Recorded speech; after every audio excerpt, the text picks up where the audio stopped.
Welcome to the Build Insight podcast. Real people, real insights. Step into the world of innovative construction, one conversation at a time. Today's episode is part 2 of our chat with Rusty from Purpose Fitness. If you missed part 1, make sure you head back to last week's episode and catch up on those insights. Otherwise, enjoy the episode.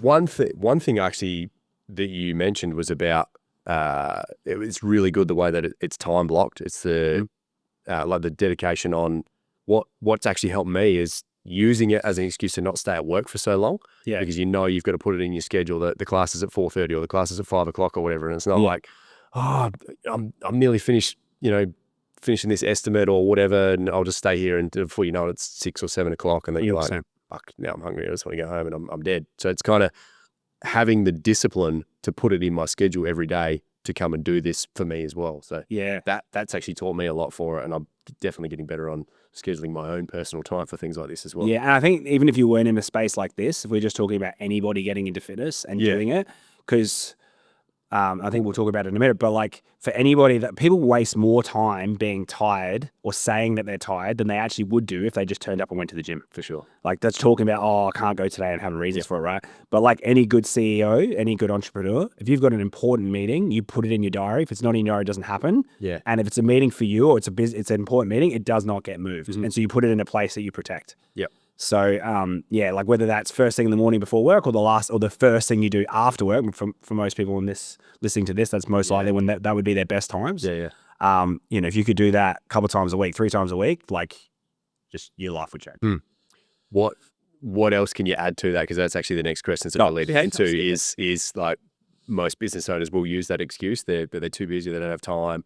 Like what else can you say to that to encourage them? Yeah, well, like I said, most people spend more time telling me they're tired than they actually spend actually being tired. Just doing it. Yeah, and that's really they've built up a barrier that they think the most common mistakes we see when people then say, "Oh, I'm going to do it," is they're like all or nothing. They're like, "Fuck, if I don't go 5-6 days a week, it's not worth the time or the money," which means they end up doing it for 5 or 6 weeks and then completely burning out. Yep. All right. So the first thing is just like, what is the commitment you can make to yourself? And I'm telling you right now, 3 times a week. 45 minutes will change. Just do it for 12 weeks. Yeah. It will change your life. It will change your life. Because not only the things like people think they go to the gym and they have to absolutely flog themselves. They don't.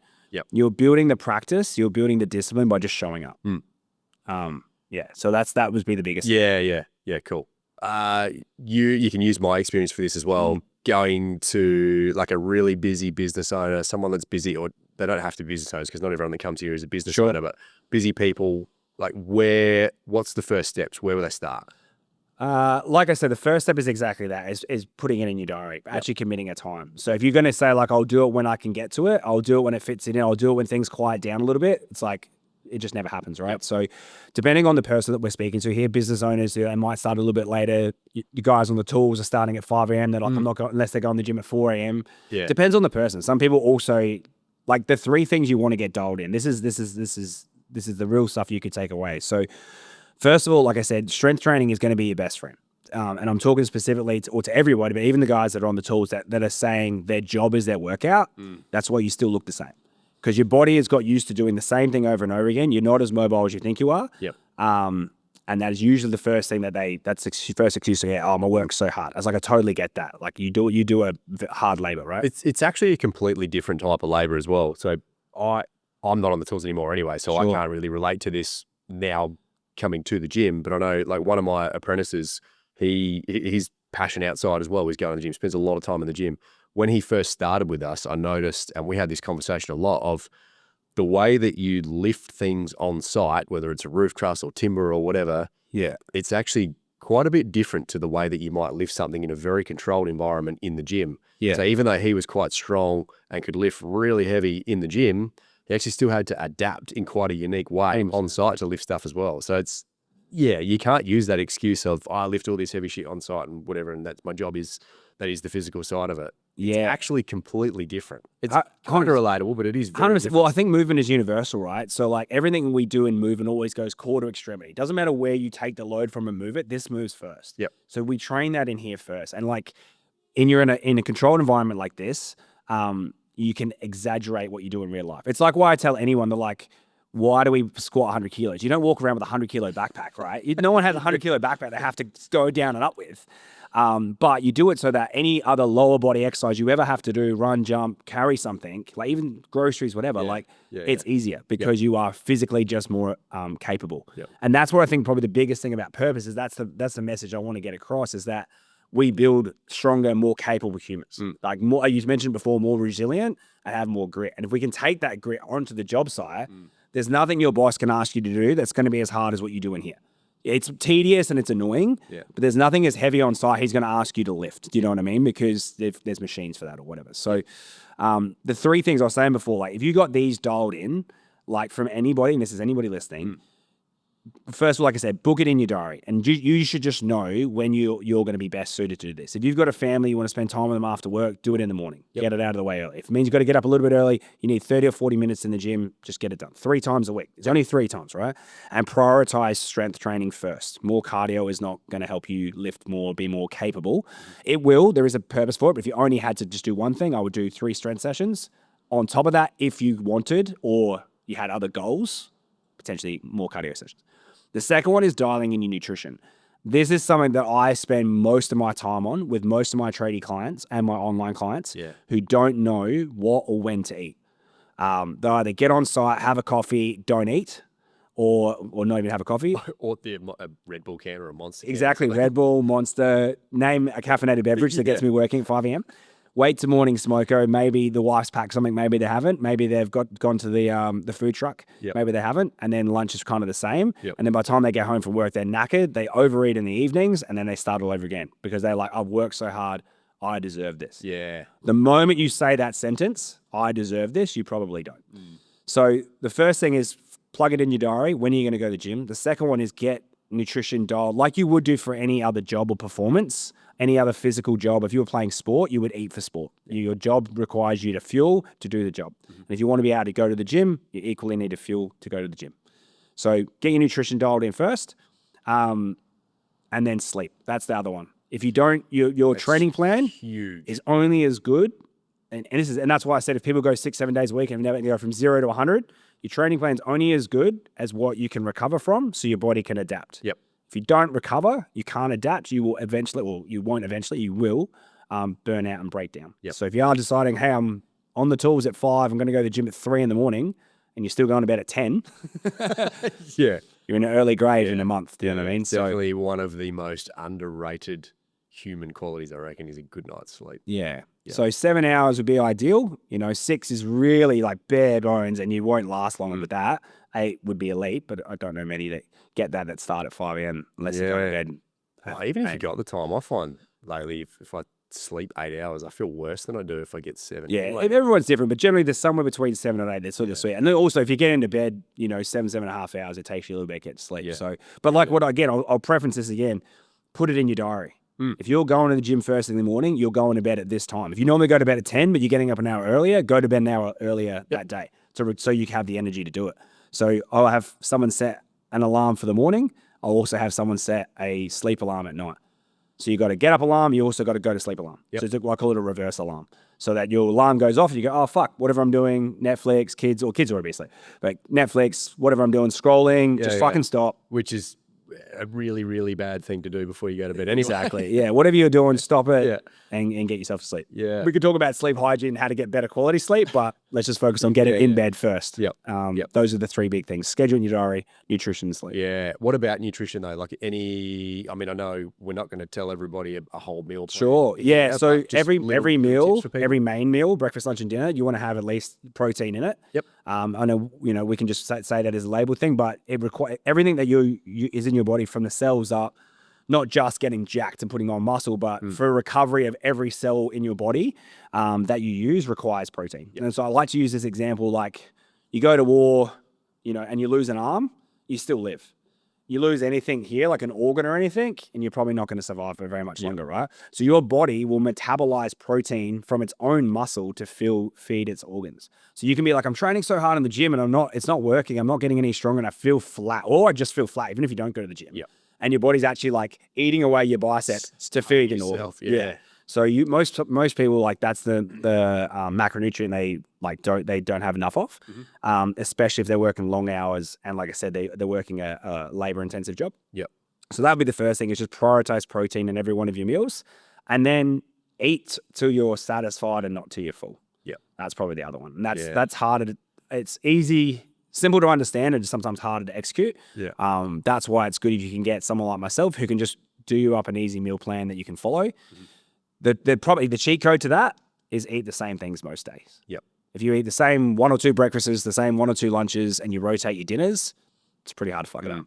I struggle with that some days. Is a lot of days you'll get the food down and you get used to eating it, but there's definitely some. I think today was one in particular. I eat the same lunch for the same every day for the past 7 months, and you just get days where you're like halfway through and you're like, fuck, I can't finish this, and you like find that you're force feeding yourself. But I'm like, I gotta eat this. I have about 3. I have about 3 that I have on rotation. I have about 2 breakfasts that I rotate, and about 3 lunches. Yeah. So that doesn't happen. Because if I ate the same lean mince wrap every single day, I'd probably want to choke it myself. Yeah. Eventually.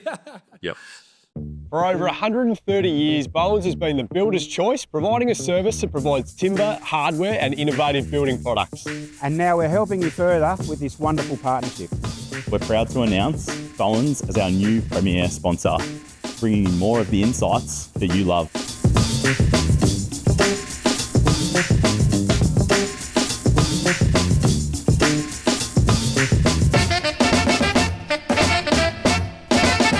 Build insight together with Bowen's. Real people, Real insights.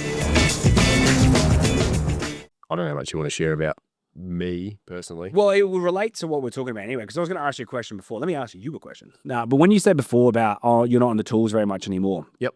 If you were still on the tools now, let's say you go back, whatever that was, 5-6 years ago, and you're back on the tools. Yeah. How do you think, because you right now, like you said, you can come 5-6 days a week. You're a very privileged position. You've earned the right to do that as an entrepreneur and built a business. If you were still on the tools today, what would be the advice you would give your younger self about training and nutrition, etc.? Like, what would you think? Like, I gave you what I see mostly. What do you think you would need to apply to yourself for you to be in a better position when you were on the tools? Really good question that I reckon I would definitely be using the excuse of too busy, because back in the early days of being on the tools, being the business owner as well, you would be on the tools for 8, 9, 10, whatever hours during the day. And then the priority would be to go home, have something to eat, a cold drink or whatever, unwind, and then get straight on the laptop and do estimating and shit like that. So, I don't know. And I guess, how would you structure it? Really, in that scenario, probably the only way that I could see it work would be to train in the mornings. Sure. So I asked the question before, and I said, if you looked at your schedule, and this is probably a little bit deeper what we're talking about now, but if you looked at your schedule then, and I said, where could you plug in 3 sessions a week? Where would you put them? Where would you have put them if you had to do it 3 times a week? Where would be the best place you could have done it? I would probably, just so that it sounds a bit, so that there's symmetry to it, Monday, Wednesday, Friday. Yeah. With a real question mark on a Friday, knowing that, like, it doesn't bother me now because I don't drink too much anymore, just feeling fit and whatever. And I still enjoy a beer and a wine, don't get me wrong, but it's not something that I'm like, fuck, it's Friday. God, I need a beer now. That would probably be the biggest question mark, though, being on the tools, is after a hot, hard day's work, you definitely want a cold one and be like, oh, do I really want to go to the gym on a Friday instead of... If you were doing it in the morning? Well, I suppose I'm doing it in the morning. Actually, yeah. Would have already been done. Yeah. The reason why I ask, and especially, like, that was even a better question because you weren't just on the tools, you weren't just the trade, you were also the business owner, so you had to go home and do the paperwork, right? Yeah. Because, like I said, what happens in the gym is universal. Like, what we physically fit, mentally fit. If you go home and you're stressed and you can't unwind and you take that into your bed, then everything in your life is chaotic. Yeah. So you've got chaotic, like I said, we train the body to tame the mind, but if we don't do that, it carries on to everything else we do. So all that chaos and stuff that you have to do at home, if you had that hour to reset, do something for yourself and be physically active, like, right, I've done that for the day and feel like you could do it. Yep. You actually have a lot more strength, confidence, resilience, For the decision-making.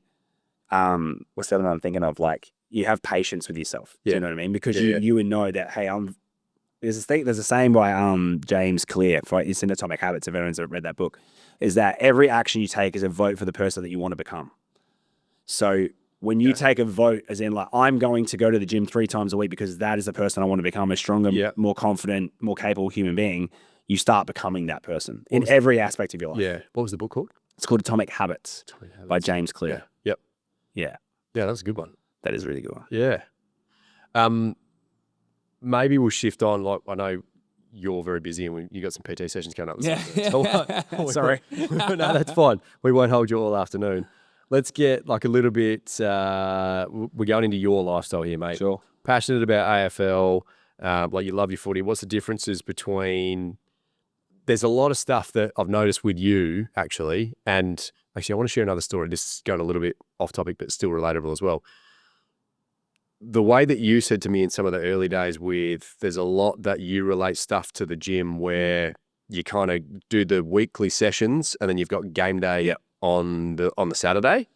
How you kind of keeping it is in like a coaching environment, but then you still got like it's a team sport. It's a team thing. Because actually we've got a carpenter that we've promoted recently to a supervisor's position, and he's a mad rugby. Well, back in his day, he was a mad rugby player. Too old and broken for it now. But actually used the scenario. And one of the team meetings we had last week was how much he's actually enjoying it and he thrives under pressure. Going back to the sporting scenario on how much pressure he had when, I don't know what position it was, I don't know anything about rugby, but it was a pretty elite position where people would just be chasing him left, right and centre. And he always performed and thrived under pressure. And he's actually related that back to business now, where he's got a lot more pressures that are added onto him personally for business as well. And he's kind of just got these attributes that are appearing because he knows that, shit, well, there's a lot more pressure on me now. I kind of have to perform. Yeah. How... anything you can add to that from your own personal experience to do with, I guess, with your sporting background to how you relate that to you running the business side of the gym and anything like that? I reckon I can relate all to that, to be honest. I draw massive parallels to my life in sport and then my life in business. Like I said, I've been very privileged to work with a lot of elite athletes. I've also got a bit of the privilege to be coached by a lot of elite coaches and see the different systems, both in fitness and in business. So yeah, there's a couple of things that for me, like I draw massive parallels. If I just took the actual gym and people in the gym, I really believe that when someone comes in here and the person they display in here is a lot about how they are outside of the gym. Yeah. Right. So for someone in here and I'll, like, for example, like, I don't know, cheating range, cutting reps, whatever, they're probably doing that in their life, trying to just do the bare minimum. If someone's in here, disciplined, works hard, shows up, they're probably taking those attributes outside of the gym. Yep. I think there's also another saying. It's like,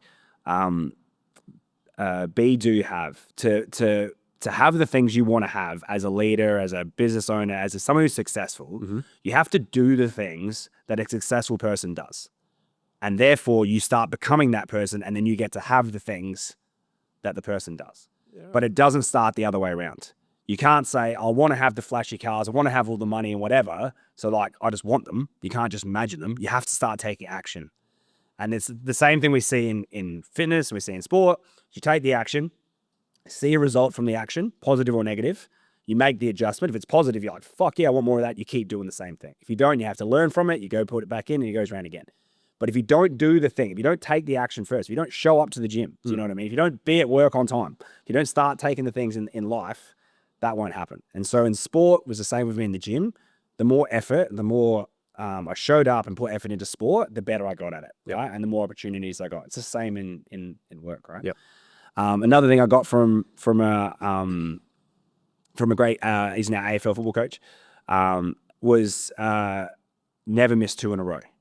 And so like I'd be on the sporting field, hit a kick, put it into the center, and it fucking hits the ground. First thing you do is you get over there and you make up for your mistake, right? Because you're like, fuck, I'm making a mistake. You try to butter up, right? But the second one was like, if you did that same kick again and missed, it's on you now to fix it. Yeah. So you can make one mistake, that's fine, but you just never make 2 in a row. You know, the whole point is that you need to learn from it quickly. Yep. And that's what I've tried to do with myself in business. And I set that, when you say about sport, I set a scoreboard for what's in my business. And then I aim to hit that. And if I miss it once, okay, cool, I'm human. Like I'm aiming higher than I should be, but I don't want to miss that target 2 weeks in a row because now I'm out of it. And if you do that every week or every month, you win more weeks, more months. You win the quarter, like footy. There's 4 quarters. In the year, there's 4 quarters. You win each more. You're ahead on the scoreboard by the end of the year. Then you're going to win the game. Yeah. So yeah, I draw massive parallels between sport and my business for sure. There was some good ones in there, man. You got, Yeah. you Oh. got some- wow. If I broke down my business, I almost reckon I could write it as a sports like playbook. If I would open up the book and be like, here's the game plan, here's the position you're going to play. Yeah. Like I could literally talk about my business like it was a sporting field. So. Yeah, wow. But yeah, that was the benefit of I'll just to draw back to my story, like the ability that if I had stayed in Australia and just done what I've done, I don't think I would have become the person I am today. And the ability to go and travel and learn like I did, but be exposed to so many different mentors and coaches, and be in an environment like this, all of that combined has brought me to sort of where I am today. So, including even meeting you now, like to be able to do this, that wouldn't be possible if I didn't have this place. For sure. So, Yeah. very privileged. Awesome. We are absolutely thrilled to announce that Circus Studio are coming on board as a major sponsor and supporter of Build Insight. Circus Studio is Australia's leading interior design centre. If you're an architect, building designer, interior designer, builder, or just looking to build your dream home, you need to make a time and come in and check out the space here in Port Melbourne. This space holds every element that you'll possibly need to design your dream home.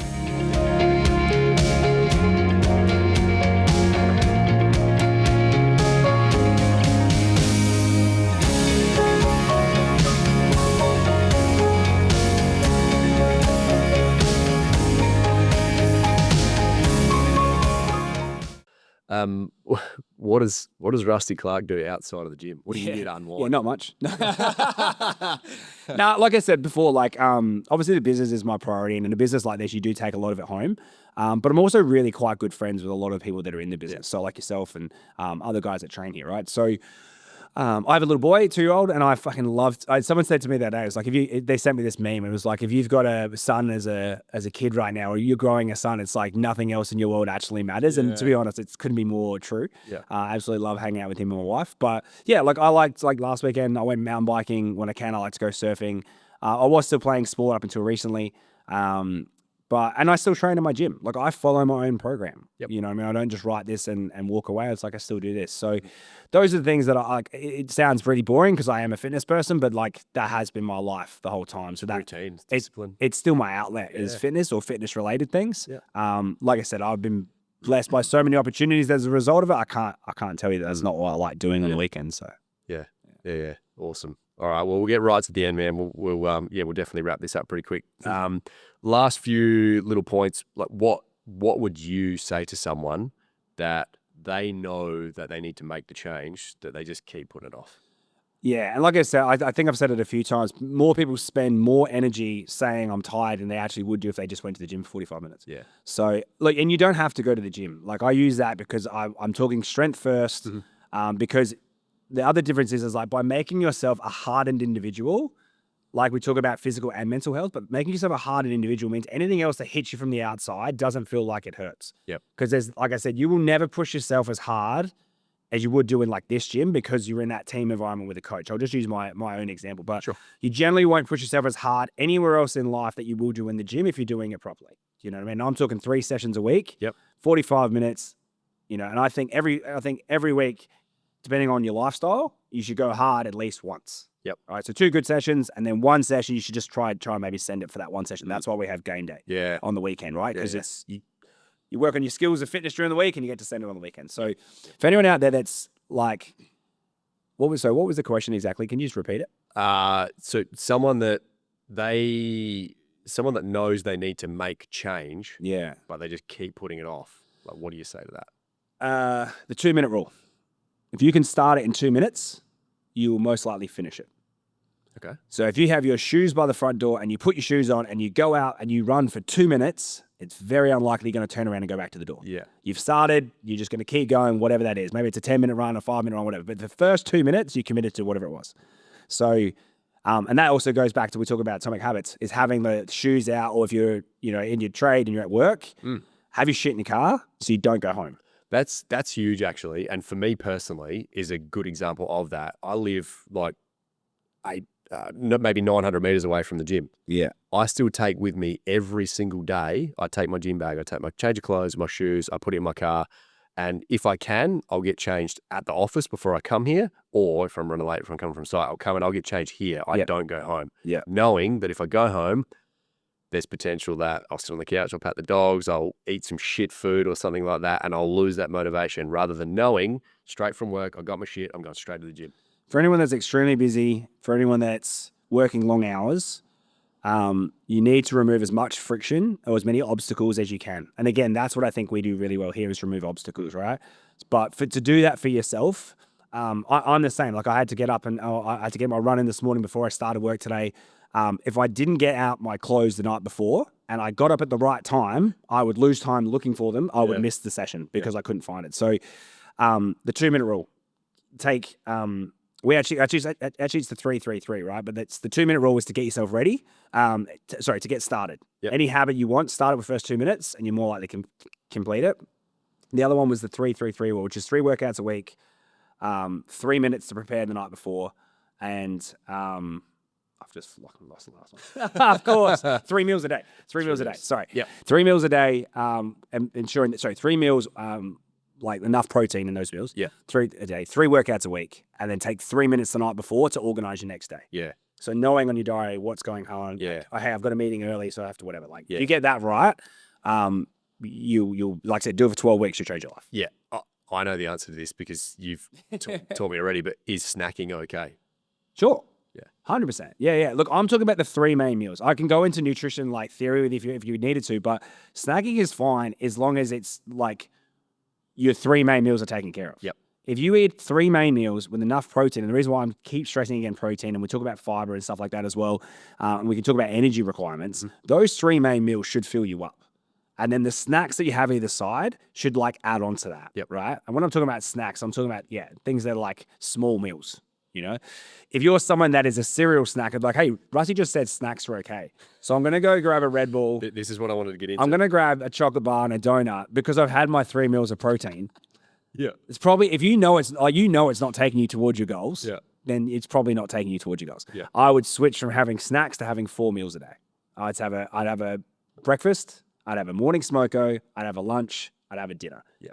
And before the workout, if you were early morning or late afternoon, or early afternoon, sorry, I would maybe have like a pre-workout snack. Yep. Something that's like a banana with honey or banana with jam on it. Something that's quick release carbohydrates. Yeah. So that you finished your works. And this is a great one just for anyone anyway, like a little value tip. You finish your day at work and you are tired, like you just said. I'm not going home, so I don't eat shit. Yep. Having a banana in your lunchbox with a bit of maple syrup on it. Having a banana with some, I'm just using different examples, but maple syrup, honey, strawberry jam, like they're very quick release carbs. Natural hits. They're natural hits. That's not a Red Bull. That won't leave you drowsy. Yeah. But will give you enough energy to get through the training session that you don't think you have energy for right now, and come out of it actually getting some value. So snacking is definitely like okay, but like just keep in mind what your goals are.